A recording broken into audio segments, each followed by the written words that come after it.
Right. Hello, and welcome to the Daily Space for today, April 15th, 2020. I am your host, Annie Wilson. Most Mondays through Fridays, our team will be here putting science into your brain. Usually Wednesdays are for Rocket Roundup, and today is no different. We even had rockets that launched this past week. So, let's get to it, shall we? And my mouse died. Why does my mouse do this? I know why my mouse does this. Ignore the craziness. Ignore the craziness. Do do do do do do do do. Da. All right. So, first up, a Roscosmos Soyuz 2 rocket launched the Soyuz MS-16 mission on Thursday, April 9th, 2020 at 8:05 a.m. UTC. Yes, the craft and the rocket are both called Soyuz. It's just a thing. It's just a thing. So, the Soyuz MS-16 transported 3 members of the Expedition 62 mission. Commander Anatoly Ivan Ishin. I'm sorry, I will slaughter these names. Anatoly Ivan Ishin from Roscosmos. This is his 3rd spaceflight. Flight Engineer 1 is Ivan Wagner, also from Roscosmos, their 1st spaceflight. And Flight Engineer 2 is Christopher Cassidy from NASA, and it is his 3rd spaceflight. So due to the coronavirus pandemic, the crew families and the media representatives could not watch the launch in Baikonur. And the usual pre-launch traditions dating since Yuri Gagarin were canceled. And if you're not aware, there's a whole lot of pre-launch traditions, like including being blessed. They may have got to have their traditional breakfast, but there's a whole list of things that happens when rockets take off from Baikonur with people in them. That just didn't happen. I don't know if they still got to pee on the tire. I imagine that's one of the things they got to do. Yes, that's a thing. I don't know why. That's a thing.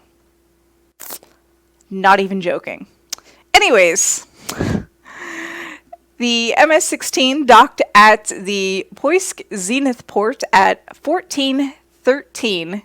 So it's 2:13 p.m. UTC later that day, about 6 hours and 12 minutes after launch. This brings the population of the ISS up to 6, but only until this Friday, when Commander Oleg Stripuchka. Oh, I am terrible. My apologies. Anyways, when Commander Oleg and NASA astronauts Jessica Meir and physician astronaut Drew Morgan, who have been on the ISS since September 25th, 2019, will return to Earth on Soyuz MS-15, touching down at around 5:17 a.m. UTC. So right now, there are 4 toilets in space. Come Friday, there will be 3. So, yeah. I know we talked about this. Keeper and I worked through phonetic pronunciations. So, yeah. Here is the launch video. I'm going to turn it up. Reminder, rocket launches are loud. There's umbilical tower separating. That means we're 35 seconds away from launch.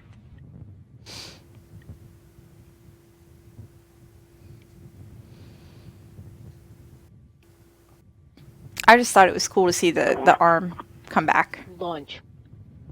And there goes the second tower, so we are 15 seconds away from launch. We're going to see the boosters at the bottom light up, and as their thrust builds, it'll eventually overcome. Idiot. Main one. And liftoff. Cassidy, Ivanishин, and Wagner on their way to the International Space Station.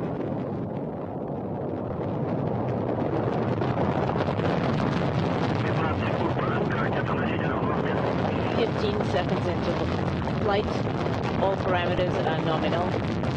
We confirm on board, all parameters are nominal. 20 seconds into launch. Thrusters are working nominally. The crew is feeling fine. 30 seconds. All parameters for the vehicle are nominal. The crew is feeling fine. 40 seconds into flight. Thrusters are working nominally and the vehicle is nominal. Getting good continuous calls from the crew and the ground, everything with the vehicle looking nominal. The first stage powering the Soyuz upward, delivering 930,000 pounds of thrust from the 4 strap-on boosters in that single core engine. Roll and yaw at 60 minutes into flight. The yaw pitch roll, the attitude or which way it's pointing, hearing all those parameters or the status of it nominal. 70 seconds into flight. Everything's fine with the vehicle on our side. We confirm we're feeling good. Again, this first stage going to continue to burn for just about 2 minutes into the flight. So just under a minute to go on the first stage. 90 seconds into flight. Thrusters are working nominally.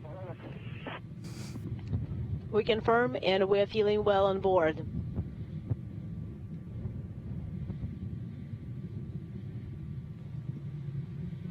So Fractal Chemist asked, do rockets shoot straight up all the way, or do they have an angle?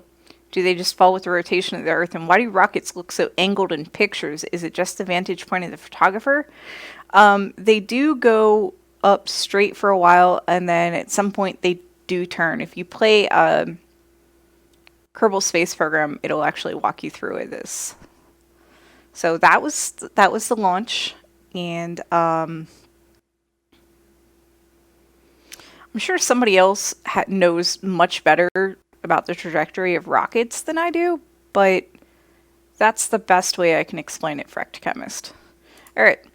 So next up, later that same day at 11:46 a.m. UTC, a Chinese Long March 3 Bravo rocket launched the Nusantara Dua satellite. Unfortunately, the Indonesian satellite did not make it to orbit. Adi Rahman Adiwaso, the managing director of Pacific Satellite Nusantara, stated that one of the engines on the third stage failed to start, so there wasn't enough thrust to get the satellite into its transfer orbit. Instead, the satellite crashed into the ocean, which is unfortunate. The satellite was insured and will eventually be replaced. Unfortunately, the satellite that they were trying to launch was a replacement for another aging Indonesian communication satellite.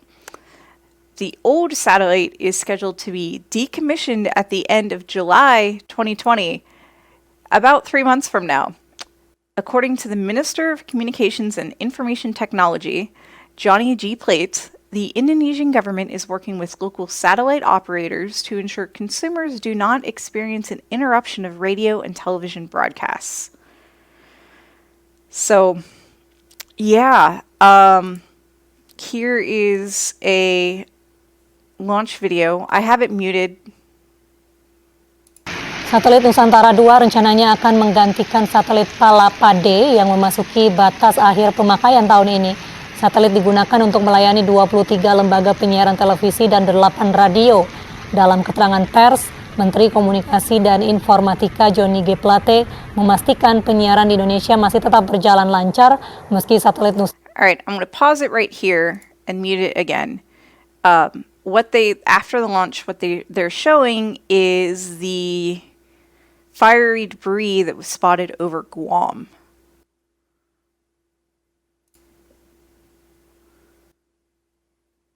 And there's more of the literally fiery debris that was spotted over Guam.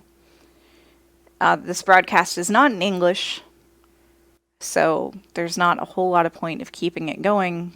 That way I don't have to, yell over it. But yeah. Even more footage of the debris just over Guam. And because I know y'all like seeing rocket debris from Chinese launches, here's some rocket debris. I don't know which part of the rocket it's from. I believe this is probably from the first stage of the rocket and not the satellite, because the satellite did crash into the ocean. And this is from a Weibo user via Launch Stuff on Twitter. So, yeah.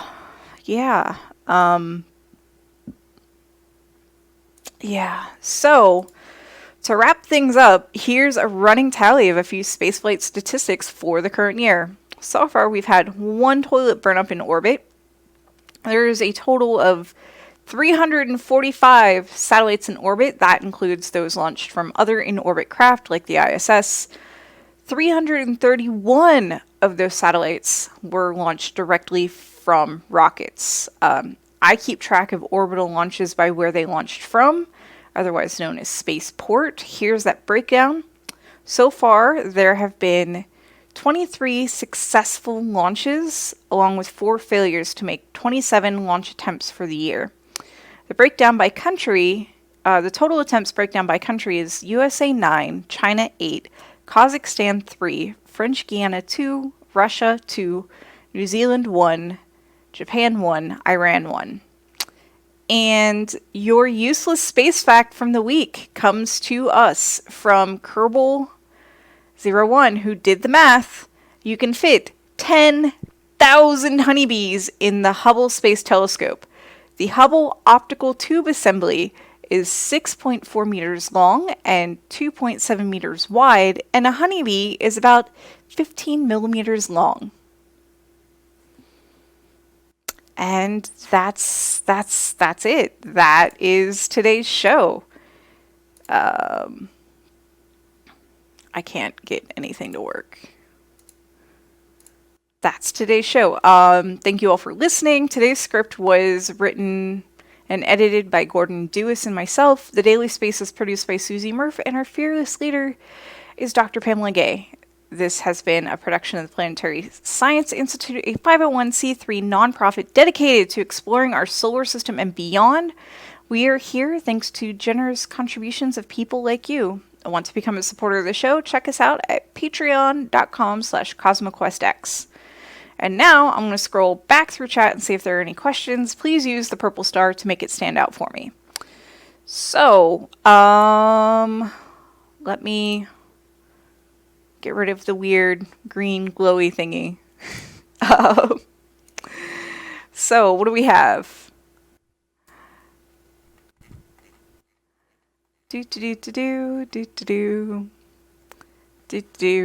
Okay.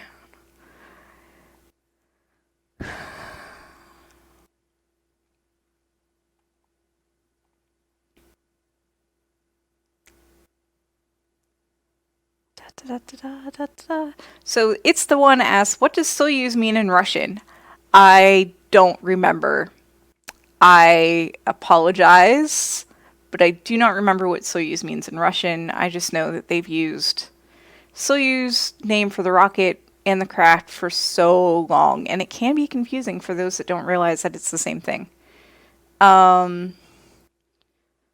AstroWise points out that Chris Cassidy was also on the STS-127 mission with Julie Payette, a Canadian astronaut who is also Canada's current Governor General, which is pretty cool. AstroWise asked about peeing on the tire. And I addressed this a little earlier. And they probably did pee on the tire. It was something that was done. Yuri probably had done it because he needed to go and didn't want to wet himself like someone else. And female astronauts, women astronauts, and cosmonauts, sometimes they opt out, sometimes they have a little cup of their urine that they just pour on the tire. I can't make this up. Fractahema says, one day you could do a stream of all the poor experiment animals in space. There's usually video footage and can be kind of interesting. I guess spiders and fish aren't really bothered by microgravity, and I've seen a video of in the Vomit Comet, which is just this emptied out huge plane. By emptied, I mean there's not really seats and there's not really cargo space, so it's nice and empty on the inside. I think they took birds up and had the birds fly when they were in micro G to see how that would work. And yeah.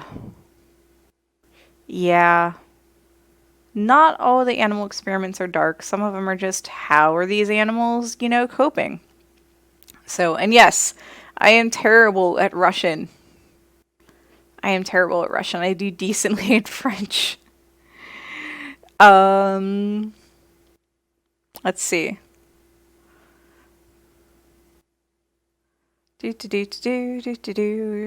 Limp says, when you gotta go and there isn't a space floating around, a tire will do. I mean, yeah.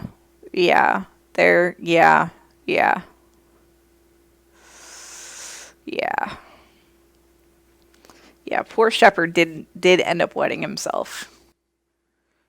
So we talked about the rockets going up and the gravity curve and things like that.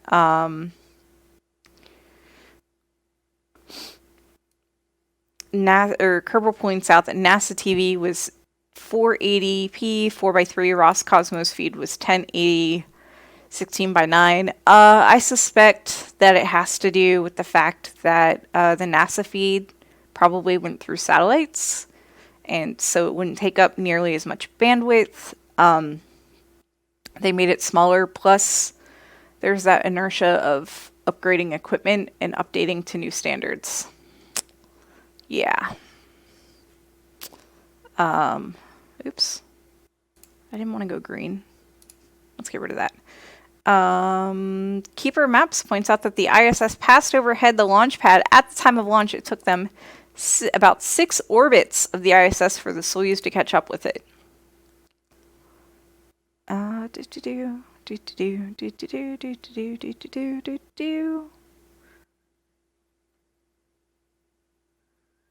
AstroWise asked, what was this launch going on? First there was the Russian launch, and then there was the Chinese launch with the Indonesian satellite, and the Indonesian satellite didn't make it to orbit. So, yeah.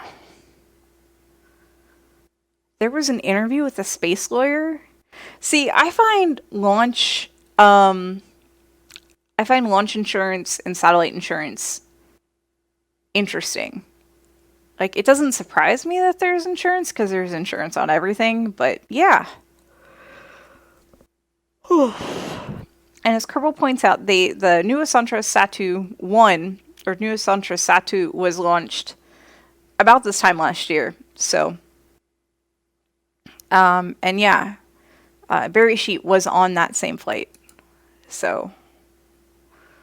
DPI makes a comment about how it's not a good year for China, it seems. I think China's actually going to put their next launch on hold to make sure that there aren't quality control issues. There might be some issues because of the pandemic. Things might not being able to be checked properly. Key people might have gotten sick or had to have been quarantined. It's hard to say what's going on, but I think they are going to essentially put their next launch on hold to make sure everything's okay, because this has been 2 failures for them in a pretty short period of time, so there's some concern. There's some concern.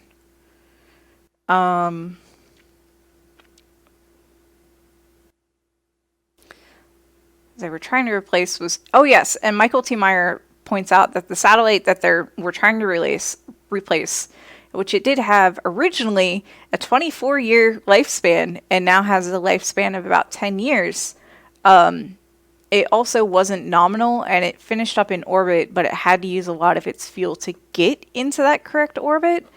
So whatever fuel is left is going to be used to either deorbit it or move it to a graveyard orbit.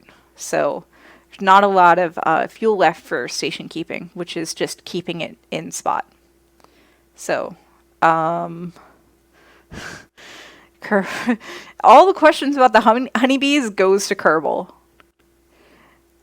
Just goes to Kerbal. He's the one that pulled all that up. So, I don't know. I don't know. Okay, I think I'm almost caught up. Fenwell points out that Electron tested their helicopter catch and they were successful. That's pretty awesome. We didn't talk about it because we wanted to keep things kind of short, but OSIRIS-REx did their first rehearsal maneuver for picking up a sample this week too. Aha, there we go. So finally, people pop up with the translation for Soyuz. Soyuz means union. And Zara means dawn. And the Soyuz was the union from our Earth to the Mir space station. Interesting. And Broken Symmetry has a joke about all the Hubble images would be in black and yellow. So Journey started asks, where's the tire? And that's the tire that everybody, urinates on before they go. It is the bus tire. They are transported out to the launch pad by bus. So they get out of the bus and they're, hidden from public view, and they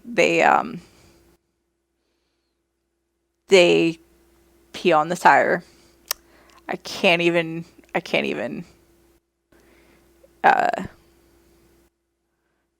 make that up. Yes, Kerbal adds in other traditions that they use. Astro-Wise also points out that some of the traditionals includes a tree planting. They watch one specific movie.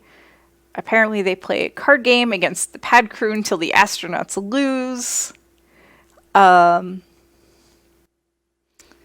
And yeah.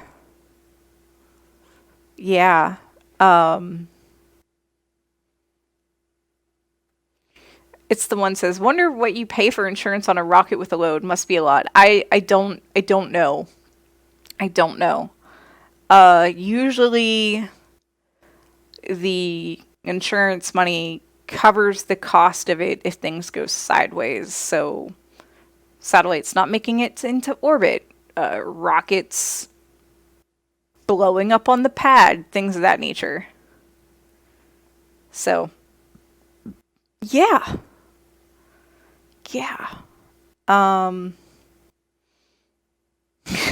Broken Symmetry asks, what's the insurance payout on too many bees in your space telescope?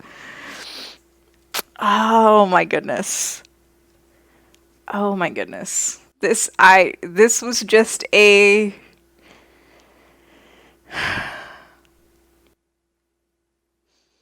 factoid that was just like, here, have a fact, because I have been trying to put useless space facts.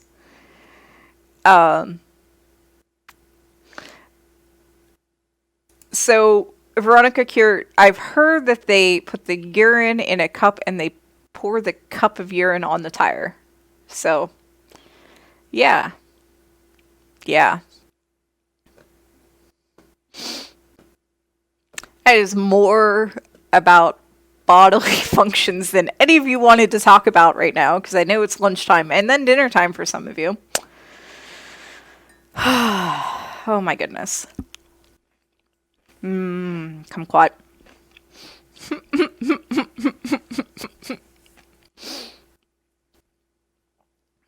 Alright, y'all. So, I should go and somebody put Grommet in the corner. Hey, it's okay, Puck, it's okay. I know. He should just be put in the corner. It's not that serious. Come here.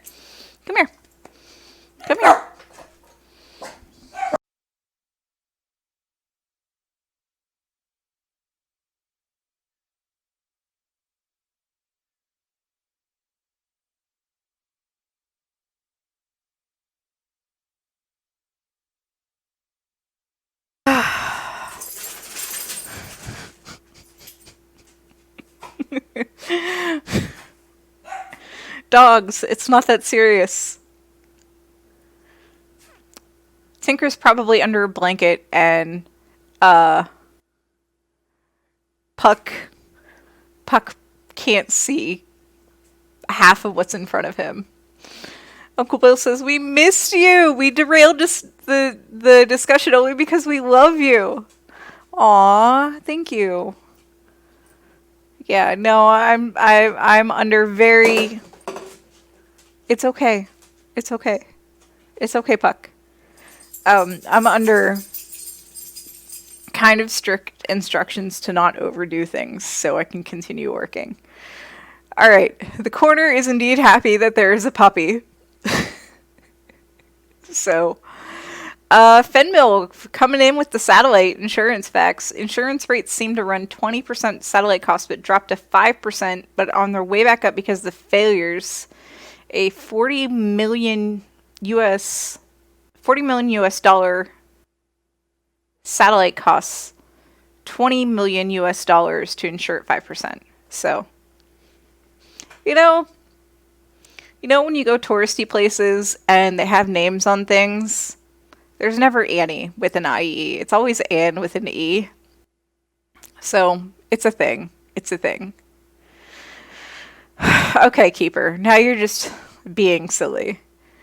Keeper says, if you put Puck in the corner, I'll never be able to see him. Alright, y'all. So everybody's being silly, which is awesome.